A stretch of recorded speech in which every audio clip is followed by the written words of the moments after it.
nimeuziwa, ila kesi ya robali afande nimesingiziwa. Afande legeze kamba ili niweze kukupanga afande, yote sababu ya mchumba, ndiyo maana mimi naiba afande. Afande legeze kamba ili niweze kukupanga. Yes, msikilizaji wangu. Ikiwa leo ni tarehe ngapi? 12 mwezi wa 5 mwaka 2025. Wakati ambapo jamani msikilizaji, kama unavyosikia vibao hivi vyake Zuchu, unajua tu ni mtu fulani ashaingia ndani ya kama kawaida bana, si unajua mimi siwezi kosa kusupport. Alafu unajua si eti una support tu, unaangalia je ile talanta ipo. So mimi nikiangalia Dogo Pateni anaweza kweli. Maana mimi unajua hiyo nyimbo nilishika hata na chini ya Lisa. Nilikuwa nishajua jinsi ya kuimba afande nilegeze kamba. Unajua kuna mahali ambapo anaongea Ibilizi hali ni banda zani. Kafanya nini? Sasa unajua kuna wengine mpaka unashangaa huyu anasema neno gani halisikiki, umeona? Lakini ukiwa mpenzi wa singeli pale lazima utapata kulisikiliza, uje huyu anamaanisha nini. Kila ngoma na utamu wake. Si kuna yule ambaye anapenda rumba, kuna yule anapenda reggae, alafu kuna wale ambao wanapenda Zuchu. Akina nyinyi. Kama kawaida msikilizaji, natumai kwamba siku yako inakuendea vyema jamani, upo salama. Ndio tumeanza tu.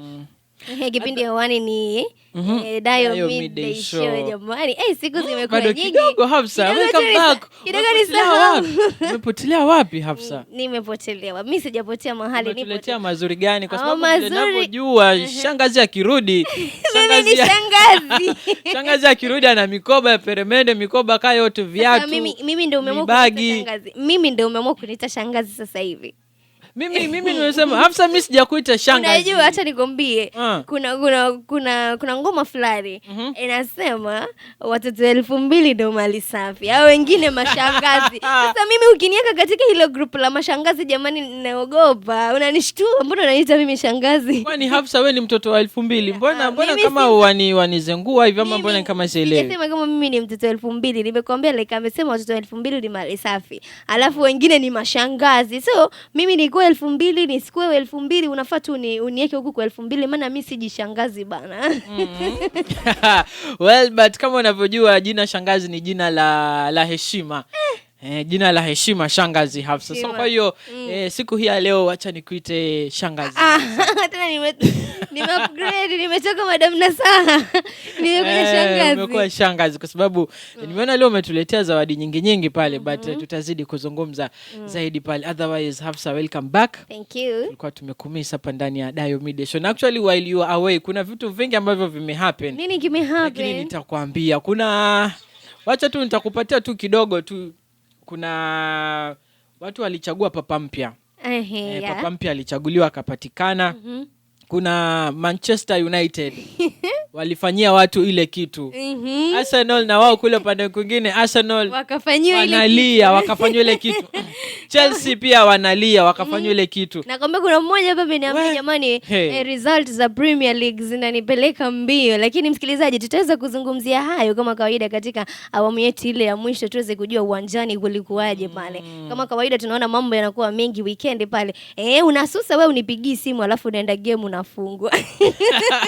Unajua Hafsa, kitu kizuri wewe kama mwanamume unasemaga kwamba upambane na hali yako alafu kufa kijeshi.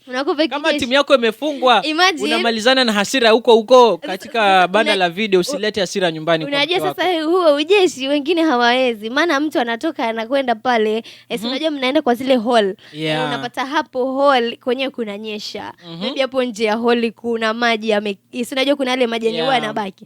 So kuna maji inabidi ukanyage maji uingie game. Alafu umefika game baba goli nani. Goli akaamua kukudisappoint. Unarudi nyumbani na pengine ulitoka, mimi nasema usiende kama mtajua. Alafu pia kuna wengine au basi unajua ilikuwa inacheza before end month. Wengine waliekelea pesa za rent kwa kubet. Pesa zikarambwa Masebu ni mengi Hafsa, nitakwambia what is happening. Lakini before tusonge twende mbali, na kukumbusha ule msikilizaji ambaye anajiunga nasi kwa mara ya kwanza, hapa ni ndani ya Dayo Radio, kipende wani ikiwa ni Dayo Midday Show. Pale mitandaoni tunapatikana kama vile Dayo Radio. Nambari zetu za simu zipo wazi kwa ajili yako, ni 0790204487. Otherwise Hafsa, before ukuje nilikuwa nafikiria something. Ulikuwa fikiria nini? Na sijui tutafanya vipi. Imefika tarehe 12 na mwenzako mimi sijalipa rent. Hapa mali nipo.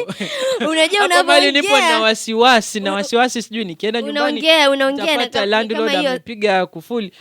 Unajua rent tunalipa tarehe 10. So nashangaa. Sasa na wewe unakaje nyumba ya kulipa rent tarehe 10 jamani? Sasa tunapambana, tunatafuta hela lakini hazikuji. Ndio maana leo tunauliza basi msikilizaji katika mada ya siku. Tunakuuliza wiki inapoanza leo ikiwa ni siku ya Jumatatu. Ni kitu gani ambacho kimeanza kukupatia pressure jamani? Ni asubuhi tu ya Jumatatu. Kitu gani kimeanza kukupatia pressure? Naona Elijah hapa. Mimi na pressure za rent. Ashaanza kufikiria leo tarehe 12, tarehe 10 alifaa kulipa rent na hajalipa jamani. Kila mmoja ako na masaibu yake, kila mmoja ako na stress yake. Kuna wengine wanapata pressure bedhe, anaamka nimeamka asubuhi napata niko na mtu amenitumia 20,000 alafu hajanipigia sijui ni ya nini, unaona?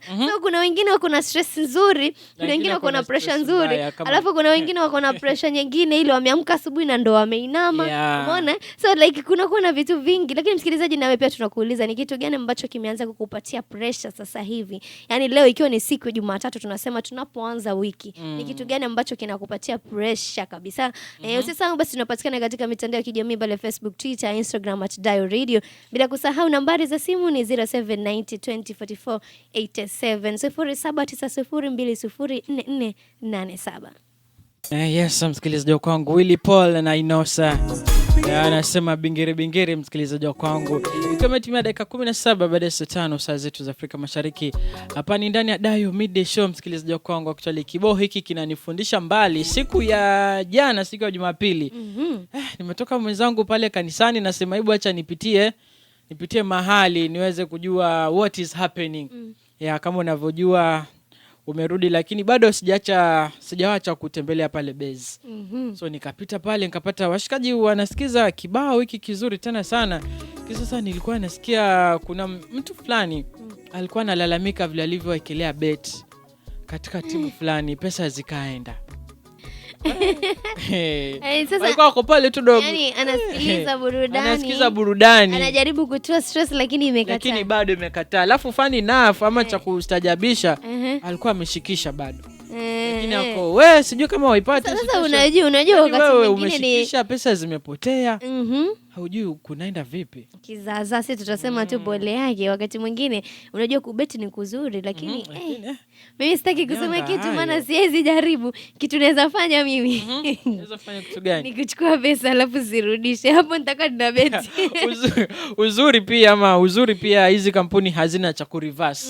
Hapo ndo ni hivyo sasa. Ukienda imeenda. Ikienda imeenda, but at least natumai ashajifunza jambo, lakini hata kama hajajifunza jambo imebaki tu finali tu ngoma iishe alafu machozi yatakuwa yamefutika. Lakini Elijah leo umeamua kuniletea hapa stories za game ni kama timu yako ilifungwa nini? Maana vile unavyoongea unaongea na machungu fulani yenye machungu Hafsa, lakini tutafanya aje? Acha tujikaze kwa sababu unaelewa hii kazi pia nayo lazima tu ukae tu stand by. Ndivyo. Ukae hivyo. Wanasema ndivyo, wewe usijali. Msikilizaji, ndio tumerejea tu katika kipindi chetu cha Midday Show. Kama kawaida leo ni siku ya Jumatatu jamani. Na inapofika siku ya Jumatatu kuna kuwa na mambo chungu nzima pale, umefanya vitu kadha wa kadha weekend alafu unakumbuka hivi Monday jamani.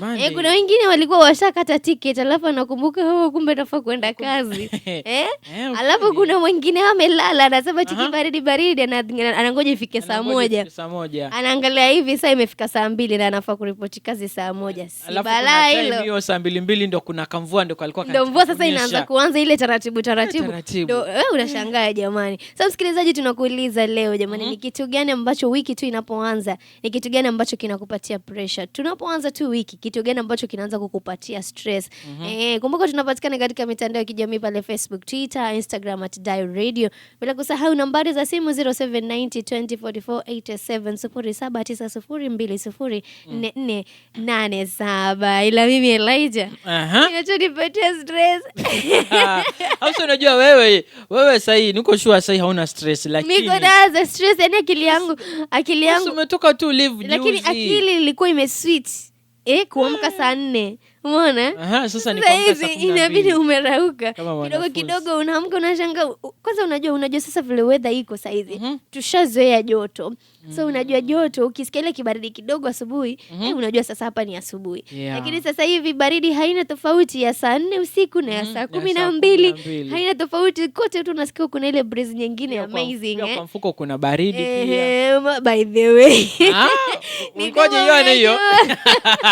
But this sijui kwa mfuko pia, kwa mfuko kuna baridi. Lakini Leja mnalamika sana. Usishikwe na baridi hivyo mapema. Sasa unajua Leja hiyo kurauka bana. Mimi yani wiki tu inapoanza Monday unajua weekend.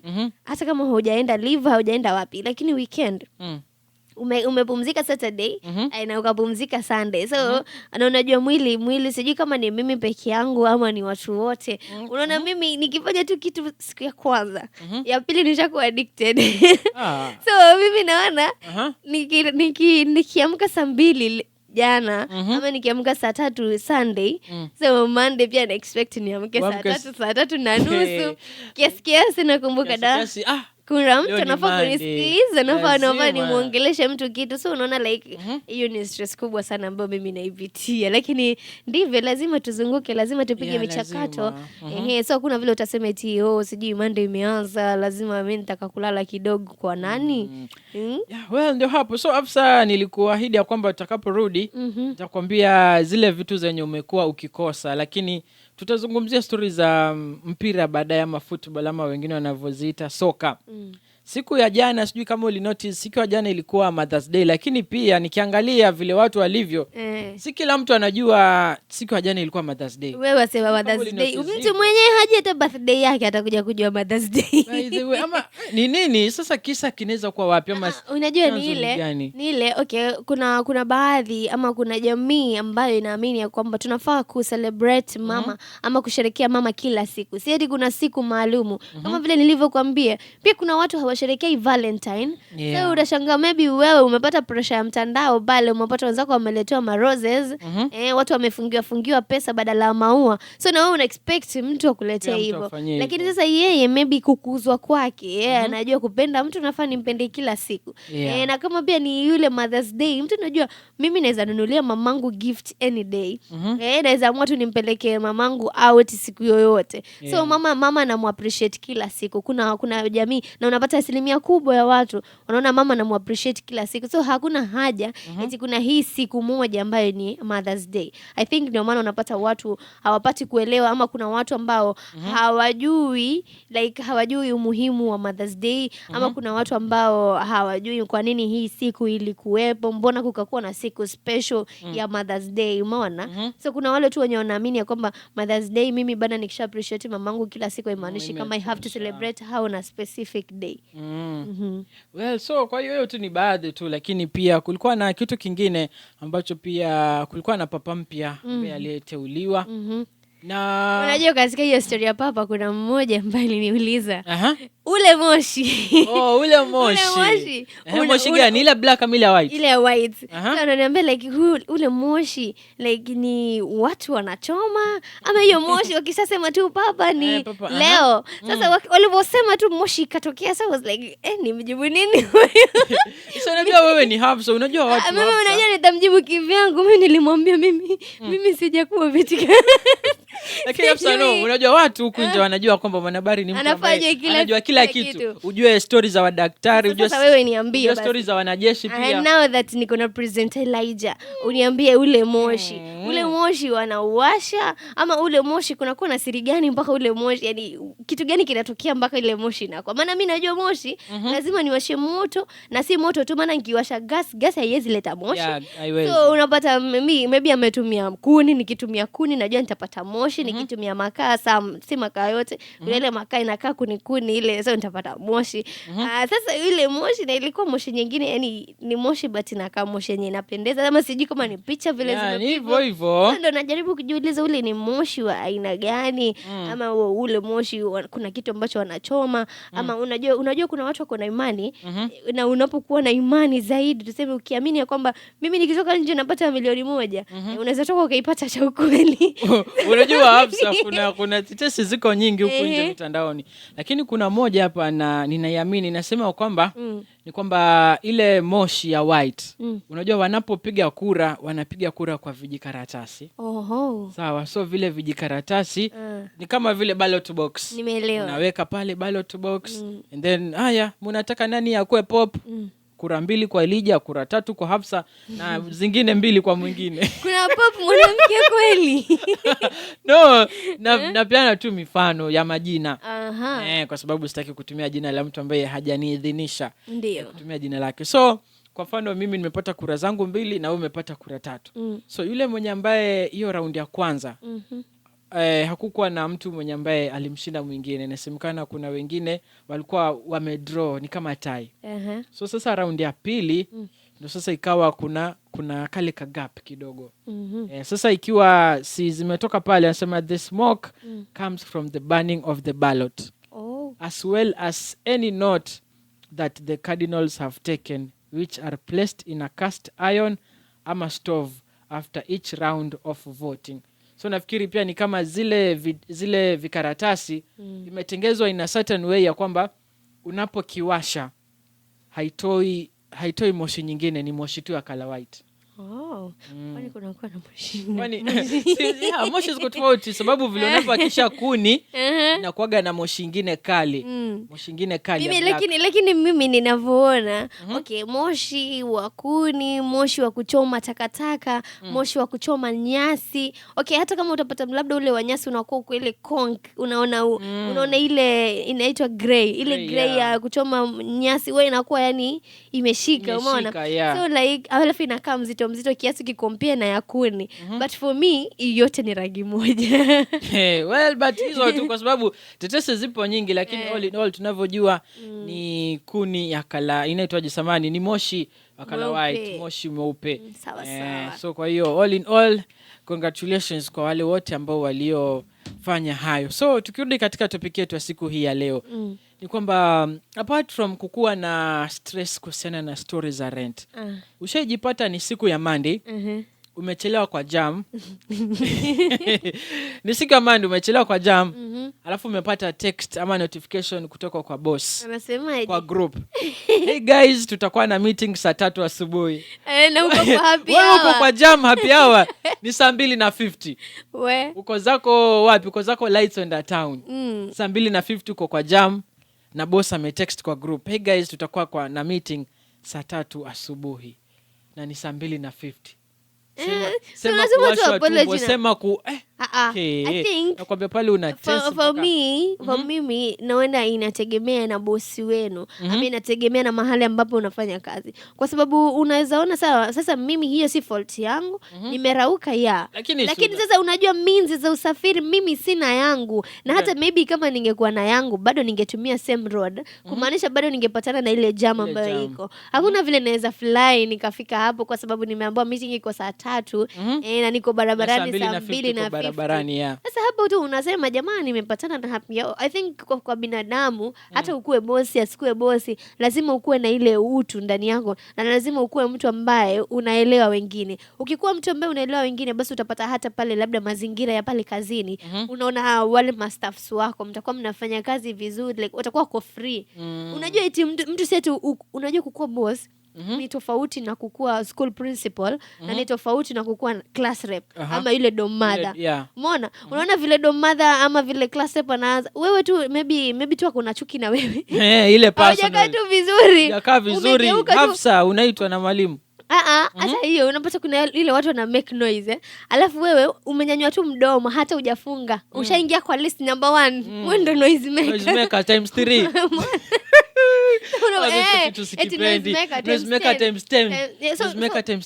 So like ina depend na mahali ambapo unafanya kazi, but for me naona ya kwamba hata kama mtu ni kiongozi mahali ama ni bosi mahali fulani ni lazima ukuwe na utu na understanding, kwa sababu ukiangalia saa hizi ni wakati ambapo weather imebadilika, kuna nyesha, so usiexpect mtu afike pale kazini saa 2 na maybe mvua ndo inamwagi. Unajua kuna mvua nyingine hata ujifunike umbrella bado inakuchapa. Sasa utaenda kazini unasema unaharakisha kazi, unafika ikifika unagonjeka, utaifanya kazi? Hautaifanya. So lazima pia uangalie safety yako, na lazima pia uangalie sasa kama pale barabarani nimepatana na happy hour, si uwezo wangu, so acha tu mimi chill, nafika baadaye. Nafika tu baadaye, hata kama utafika 4:30 borake umeambia bosi mimi niko 4:30, hapo ni kwenu.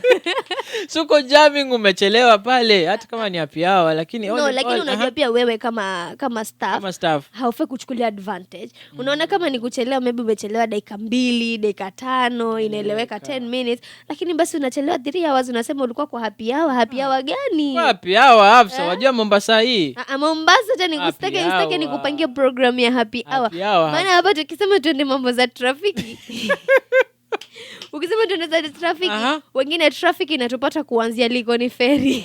Inakupata hapa hapo Likoni Ferry. Mwanzo hiyo ferry yenyewe inakosa, kuna venye mvutano pale, inachelewa kukuja. Unajua recently kumekuwa like ferry zenye ziko pale ni kidogo. Sijui kama ni kidogo ama ni watu wamehama Likoni. Maana kuna tetesi zinasema kwamba eti maisha ya Likoni ni very cheap ukikompea na maisha ya mjini. Hivyo ndo watu wanasema.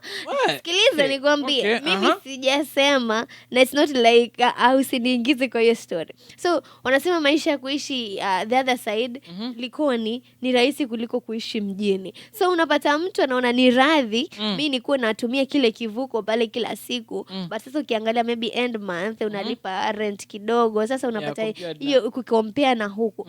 So unaona, so unajua huku ni mjini lazima watu wanajua like umejipanga, umeona. So unapata maybe unataka kupata nyumba nzuri, lazima ukuwe na pesa extra. Na unapata hiyo pesa extra, maybe hata mshahara wako ni less, ama unapata kama hiyo mshahara iko but uko na vitu vingine ambavyo unapaswa kufanya. So mtu anaona afadhali nitumie mahali distance, lakini ambapo itakuwa ni rahisi kwangu.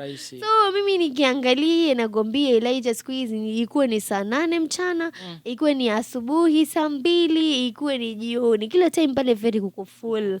Na unaona tulitengenezewa ile kunahitaji kule vuko ama wapi? Kule Dongo Kundu. Ile barabara pale alami. Kuna ile barabara ile ambayo unaweza kwenda mjini direct, lakini bado unapata like hiyo tuna expect magari wako na magari, lakini sasa ukiangalia unafika ferry unapatana kuna jam ya magari na kuna jam ya watu. So unajua kando kuna wengine wako na mikokoteni na baiskeli na pikipiki. Alafu kuna wale wa kubeba mizigo wale. Nao pia wapo mle ndani ya watu. Na unapata maybe ferry zina operate ni 2. Haya niambia hapo utakwendaje? Ferry moja ikibeba gari, ferry nyingine inabeba watu. Na unajua kitambo iende kule irudi. So unapata maybe sasa traffic imeanza hapo. Umefika tu pale ushapanda gari, watakanyega tu backstand ndio hiyo happy hour. Alafu ndio umefika tu unasikia ile kingora ndio hiyo yani wewe ndio unaianza. Si eti umeipata, wewe ndio unaianza. Niambia utafika kazini saa 2. Hafsa, maana unaambiwa siku zote wewe toka kazini mapema, kwa sababu mambo kama hizi na sijui kama ni ukweli ama ni mimi peke yangu nishajipata katika situation kama hizi. Umetoka holiday yako vizuri, umetoka umepiga weekend, siku ya Monday kuna kuaga na mood swings bao. Siku ya Monday kuna kuaga na mood swings. Sijui umeenda joint wapi, umeenda umerudi. Hiyo mood swings. Hiyo ni sasa nikaanza kufikiria like hiyo ndo pressure ukianza tu Monday. Ndio nakwambia ile pressure gani yenye unaipata siku ya Jumatatu. Like Monday kuna kuwa na pressure nyingi. Monday unapata unafika town, unapata kuna NTSA. NTSA kwa hapa na gari haziendi. Ukifika kidogo yule mtu wako conductor amezusha. Madam, inafaa uniongeze shilingi 20 samahani. Na unajua alikuwa amekubali, maybe umemwambia niko na 50. But now that umelipa 100 anakurudishia friend. Nakwambia samahani madam, fare imepanda wapi? Mimi nimepanda gari ile Jumatatu. Alafu na ni Jumatatu. Unajua siku ya Monday ni siku ya Monday. Kuna mwingine alikuwa anasema eti mimi inatamani Monday ingekuwa ipo yani Monday ingekuwa inaanza Tuesday. Yani wiki ikuwa na 4 days. Lakini sasa weekend huoni kama kuenda tu kwa mfano 2 days ni balaa. Na hizo weekend itakuwa ama maybe kwa mfano tuchukulie tu wakati wa Christmas ile kuna mbwembwe kibao hapa na pale, alafu wakati wa kurudi kazi hiyo mwezi mzima wa January hakuna kazi inafanyika ofisini, kisa na maana kila mtu ana hangover zake, huyo sijui ameenda wapi. So all in all pia msikizaji, pia siku ya Jumatatu iko hivyo. So kwa hiyo wakati ambapo tunazidi kuchanuana na tunazidi kuulizana ni jinsi gani ambavyo tutakavyoweza kutoana stress, kwa sababu kama unajua kwamba hapa ndani ya Dayo Midday Show tunakuletea yale mambo ambayo yanayofanyika mitaani, na pia tunakuletea ni kitu gani ambacho wewe kama msikilizaji na wewe kama mfuatiliaji wa karibu wa kipindi cha Dayo Midday Show unapaswa kufanya. Lakini before tufike pale, ikiwa ni siku ya Jumatatu, ni pressure gani ambayo uko nayo kwa sasa hivi, ikiwa ni siku ya Jumatatu ama ikiwa wiki ndo inaanza? Kwa sababu pia tukiangalia tarehe 12, lakini pia mwezi pia ndio umeanza kuingia kona. Unaweza kuchanganya watu, kama pengine ulikuwa umebaki na salary yako pale kidogo kidogo, ukiangalia M-Pesa umebaki na 1500. 1500 haikufikishi mwisho wa mwezi. Alafu unajua sasa kibaya zaidi, yani umetoka nyumbani na pesa yako. Unavuka tu hivi uko tu pale gari, unashuka gari hivi ndo mvua imeanza kunyesha, inabidi umetumia budget kununua mwamvuli yenye ulikuwa haujaipangia. Sasa inakuwa tu ni kizaza. Lakini msikilizaji, kipindi hewani ni Dayo Midday Show. Endelea kutufuatilia pale katika tovuti @www.dayoradio.com, bila kusahau mitandao ya kijamii Facebook, Twitter, Instagram @dayoradio. Nambari za simu 0790 2044 87 0790 204487. Tunarejea tu kwa muda usio mrefu, endelea kutegea.